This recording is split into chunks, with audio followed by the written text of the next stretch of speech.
नमस्कार श्रोताओं, क्षेत्रीय समाचार एकांश के कोविड-19 के इस विशेष कार्यक्रम के साथ मैं पंकज सनवाल खुलबे। श्रोताओं, जीवन में कोरोना वायरस संक्रमण से बचाव के लिए 3 मूल मंत्रों का पालन अवश्य करें।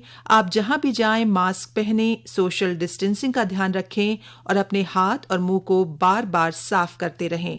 आइए सुनते हैं पद्म भूषण डॉक्टर अनिल प्रकाश जोशी का ये संदेश। मैं पूरे प्रदेशवासियों को ये उनके संज्ञान में लाना चाहता हूँ कि अनलॉक को मात्र ये मान कर न चलें, बल्कि हम स्वतंत्र हो गए कोरोना से। आज भी कोरोना किसी न किसी रूप में हमारे चारों तरफ है। शायद आज एक बड़ी आवश्यकता हमारी ये भी है कि जहाँ एक तरफ हमें अपनी देश, शहर, गांव की आर्थिकी पर काम करना है, वहीं दूसरी तरफ अपने को स्वस्थ रखने के लिए भी रास्ते ढूंढने हैं। आज ये अनलॉक ये मानकर चलिए कि आप अभी भी किसी न किसी रूप में कहीं प्रभावित हैं और इसका लिए शायद हमें अब एक नए सिरे से भी सोचना होगा कि हम उन तमाम परिस्थितियों पर कि जो हमें सुझाई गई हैं, हम उन तमाम एहतियातों को बरतते हुए, एक दूरी बनाते हुए हम अपने कार्यों को करें। शायद इसी में सर्वहित है और हमारा व्यक्तिगत हित भी है। तो हमें आइए अब नए तरीके से हमें अब इस अनलॉक में अपने जीवन की एक बेहतर तरीके से शुरुआत करनी होगी।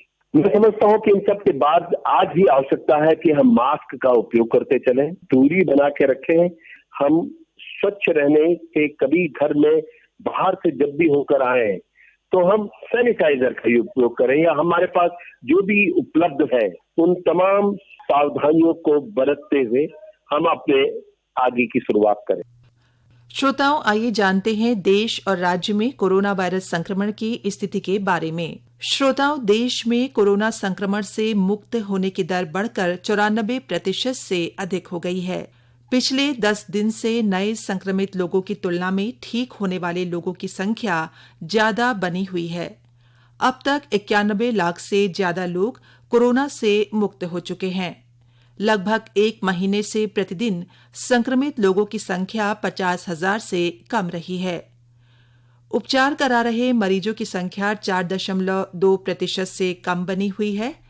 इस समय 4,03,248 रोगियों का इलाज चल रहा है, जो अब तक कुल संक्रमित लोगों का लगभग 4.18% है। वहीं राज्य में कल शाम जारी स्वास्थ्य बुलेटिन के अनुसार रविवार को 424 लोगों में कोरोना वायरस संक्रमण की पुष्टि हुई है। कल अल्मोड़ा और बागेश्वर में 9, चमोली में 19, चंपावत में 3, देहरादून में 171, हरिद्वार में 59, नैनीताल में 40, पौड़ी और पिथौरागढ़ में 28, रुद्रप्रयाग में 13, टिहरी में 16, उधम सिंह नगर में 20 और उत्तरकाशी जिले में 9 कोरोना संक्रमित मिले हैं, जिसके बाद राज्य में कुल संक्रमितों की संख्या 77,997 हो गई है, जबकि 70,634 लोग ठीक हो चुके हैं। और आइए श्रोताओं, अब सुनते हैं कोरोना वायरस संक्रमण पर स्वास्थ्य विशेषज्ञ डॉक्टर नीरज निश्चल से आकाशवाणी संवाददाता आनंद श्रीवास्तव की बातचीत। डॉक्टर नीरज, एक खबर ये है कि विश्व स्वास्थ्य संगठन के जो प्रमुख हैं टेड्रोस गैब्रियल एडनोमस ने कहा है कि महामारी खत्म होने का सपना देखना दुनिया शुरू कर सकती है। वैक्सीन के आहट के बीच इस स्टेटमेंट को कैसे देखते हैं आप? देखिए, जो वैक्सीन जो अभी यूके ने अप्रूव किया है इमरजेंसी यूज ऑथराइजेशन के अंतर्गत, तो डेफिनेटली वैक्सीन हम कह सकते हैं कि it's a small step towards the end of this beginning of the end of this pandemic.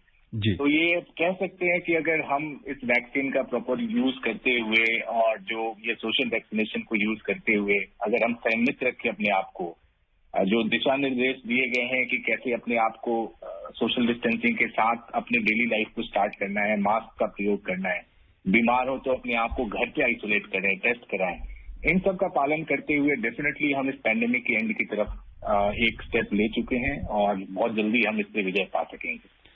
Doctor Neeraj, जैसे वैक्सीन के आने की खबर है उसको लेकर तमाम तरह के सवाल भी लोगों के जहन में खड़े हो रहे हैं। कुछ लोगों का मानना है कि जो अमीर देश हैं वैक्सीन उनकी पहुंच में ज्यादा होगी, जो विकासशील देश हैं या जो दूसरे नंबर के देश माने जाते हैं अर्थव्यवस्था के क्षेत्र में कह लें या आर्थिक प्रगति के आधार पर मान लें, वहां के लोगों का मानना है कि उन तक वैक्सीन के पहुंचने में बहुत लंबा समय लग जाएगा। इन सब जो उलझन है इस पर एक बतौर स्वास्थ्य विशेषज्ञ क्या कहेंगे आप? देखिए, इस पैंडेमिक ने एक बात फिर से रीइंफोर्स किया है कि सभी देशों का भविष्य एक दूसरे से जुड़ा हुआ है। कोई एक अपने आप को बाकी से आइसोलेटेड नहीं देखे। जी। इस पैंडेमिक ने किसी भी देश में कोई भी डिस्क्रिमिनेशन नहीं किया। तो अगर कोई अमीर देश अगर ये सोचे कि मैं अपने लोगों को वैक्सीनेट कर देता हूं और सब कुछ ठीक हो जाएगा, ये सोचना काफी गलत होगा। हमें ध्यान रखना होगा कि वर्ल्ड के किसी भी कोने में कोई भी इन्फेक्शियस पैंडेमिक एपिडेमिक चल रहा है, वो किसी के भी देश में जस्ट एक फ्लाइट अवे है। एक जहाज में कोई बैठ के, एक एरोप्लेन में बैठ के उसके देश में पहुंच गया तो बीमारी वापस से वही प्रॉब्लम क्रिएट कर सकती है। जी। तो इसलिए बहुत जरूरी है कि विश्व के सारे देशों को, चाहे अमीर हो गरीब हो, उन सभी को साथ मिलकर इस जो भी वैक्सीन डेवलप हो रहे हैं किस वे में एक प्रॉपर यूटिलाइजेशन करके जल्दी से जल्दी पैंडेमिक को कंट्रोल किया जाए, उस पर काम करना पड़ेगा। और आई एम श्योर सारे देश ऐसा ही सोच रहे होंगे, कोई अपने लिए सिर्फ बचा के रखने के बारे में नहीं सोच रहा होगा। डॉक्टर नीरज, एक अहम सवाल ये भी है कि क्या वैक्सीन के आ जाने से कोई कोरोना संक्रमित नहीं होगा, कोई कोरोना से किसी की जान नहीं जाएगी? और इसी से जुड़ा एक और सवाल है कि अगर किसी व्यक्ति को टीका लग गया तो क्या वो बीमार नहीं पड़ेगा? देखिए, ये एक लोगों में ये मैं कहूंगा मिसकंसेप्शन है कि उन्हें लगता है कि वैक्सीन आते ही ओवरनाइट सारा कुछ सिनेरियो चेंज हो जाएगा। जी। तो हमें ध्यान रखना होगा किसी भी बीमारी जो वैक्सीन होती है किसी भी बीमारी के अगेंस्ट उसकी एक एफिकेसी होती है। एफिकेसी का मतलब कि जो आइडियल सिचुएशन में जैसे ट्रायल सेटिंग में हम करते हैं उससे हमें एफिकेसी का पता चलता है। लेकिन जब रियल वर्ल्ड में उसको लॉन्च करते हैं, जब रूटीन वैक्सीनेशन के लिए हम लॉन्च करते हैं तो उसकी इफेक्टिवनेस का पता चलता है कि ओके रियल वर्ल्ड में ये कितना इफेक्टिव रहेगा।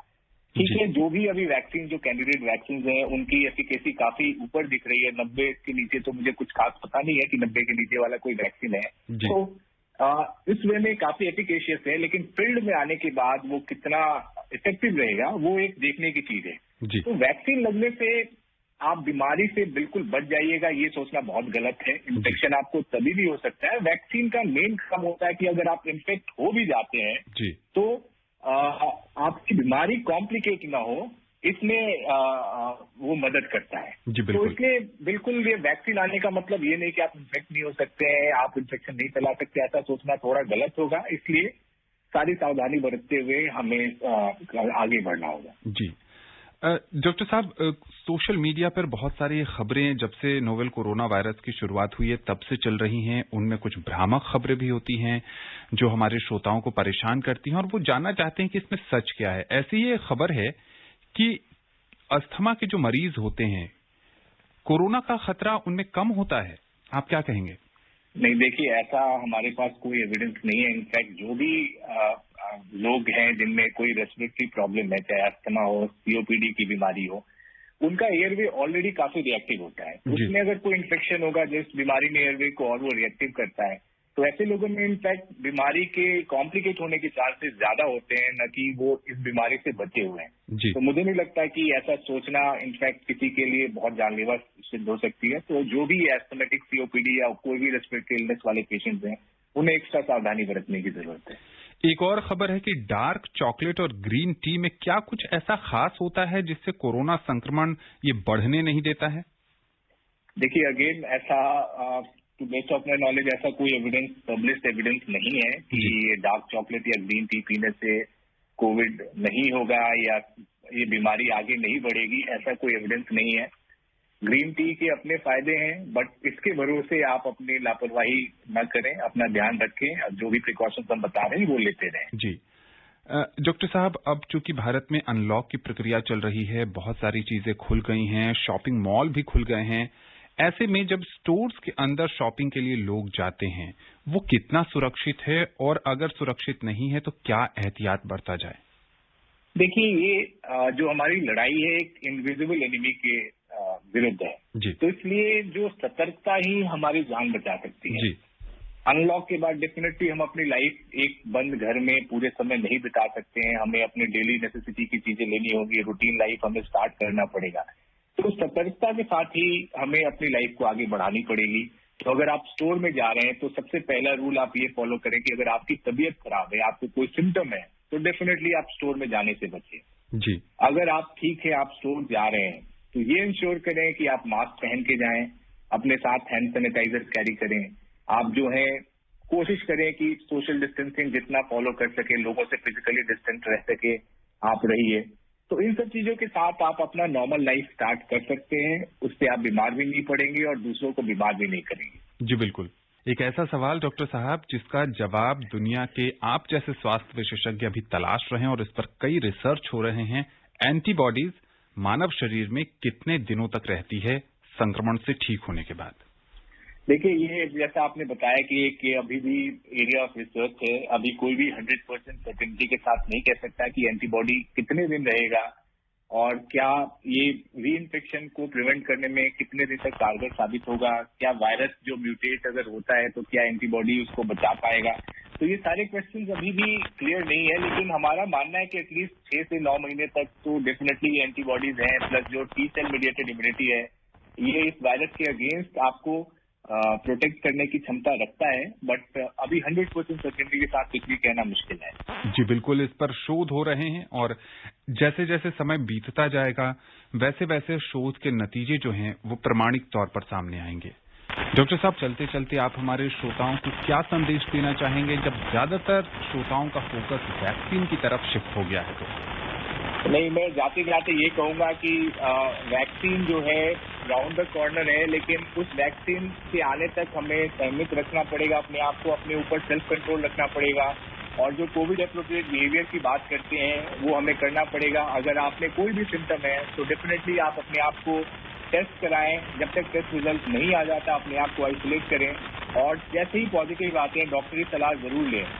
इन सब सुरक्षाओं के साथ वैक्सीन के आने का इंतजार करें। एक बार वैक्सीन आ जाती है तो ये कोविड एप्रोप्रिएट के साथ यूज करके हम इस पैंडेमिक को रोक सकते हैं। जी बिल्कुल। डॉक्टर नीरज, आकाशवाणी के इस खास कार्यक्रम से जुड़ने के लिए और विशेषज्ञ राय साझा करने के लिए आपका बहुत बहुत शुक्रिया। Thank you. जी हाँ श्रोताओं, जैसा कि डॉक्टर साहब ने कहा, जब तक वैक्सीन नहीं तब तक ढिलाई नहीं, या जब तक दवाई नहीं तब तक ढिलाई नहीं। आप मास्क पहने, सुरक्षित दूरी के नियमों का पालन करें और अपने हाथ और मुंह को साफ रखें। इसी के साथ हमारा आज का कार्यक्रम यहीं पर समाप्त होता है। नमस्कार।